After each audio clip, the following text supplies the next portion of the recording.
So one piece that we want to cover is, even though we've already covered type properties, but type versus instance. So within there, within each type or each family, there are different types. So right here we have 4 different types of receptacles, and then we have instance parameters. So instance parameters would be, like for this, any image, comment.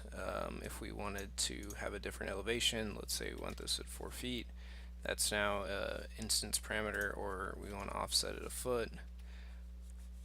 So those are instance parameters. What differs in instance versus type parameters is that when I go here to right click, I select all instances visible in view. That is all the types. So as you can see, all those receptacles were highlighted. So let's say I now have these as GFCI. I go back, visible in view. As you can see, these are not being selected. These are not highlighted. They are still black, not this blue highlight. And we can further demonstrate that. So now if we select all these instances, we have 2 in the project, and it's just these 2. So one way, and another piece, so if you need to change something throughout the model, like say all these GFCIs, you're going to use breakers now instead of receptacles. Okay, great. You can go back to your standard, or if all your standard receptacles now have USBs, you can select all the instances in the entire project or in the view, and then make them, let's say, USB receptacles. Right, so now every single one of them has changed. That was a right click. So 1, 2, 3, 4, 5 clicks to give me something, versus there's 42 elements, as you can see here by the filter icon.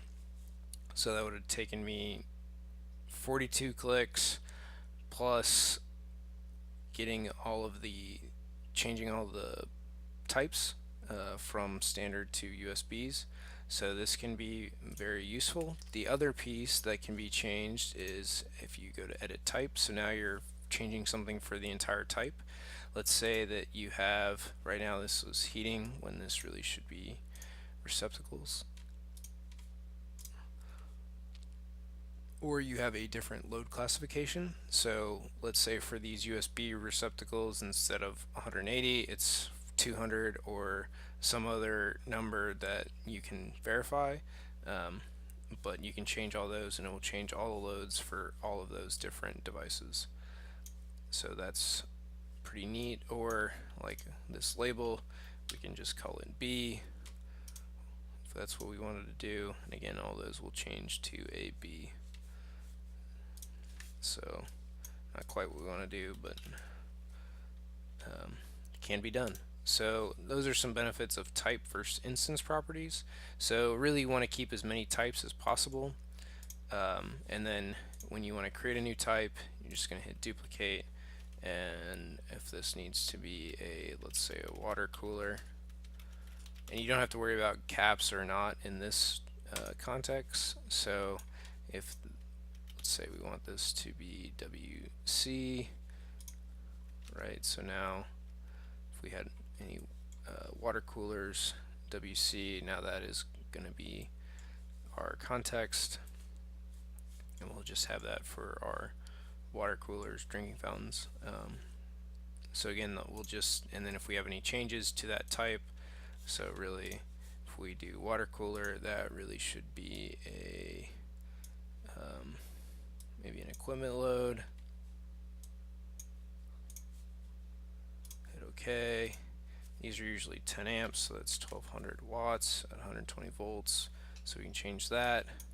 Hit OK. So now every time I put in this receptacle, it'll have 1200 watts, it'll be 120 volts, it'll be named WC, and we don't have to worry about it. Again, we set it up once. Now it's great for the entire project. Anytime we have a change, we don't have to go find all the water coolers in the entire project.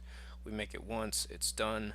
So long as that device was put in right for the water cooler, we don't have to worry about it. So it's very useful to have type and maintain all of your families that way. So just duplicate new for each new thing. Obviously, loading them into a template, having them off the bat as new is the way to go, and then creating any additional ones that are one-offs and maybe adding those into your template can be useful. So again, type properties, or maintaining types versus instances. You should really have very few instance properties, typically like these: elevation, offset, maybe a mark, comments, there's something specific about it, and then phasing. Those are really the only instance properties that are necessary. You don't really need more than that. So I recommend keeping types, and it's okay to have a bunch of types versus having everything be instance properties. So that is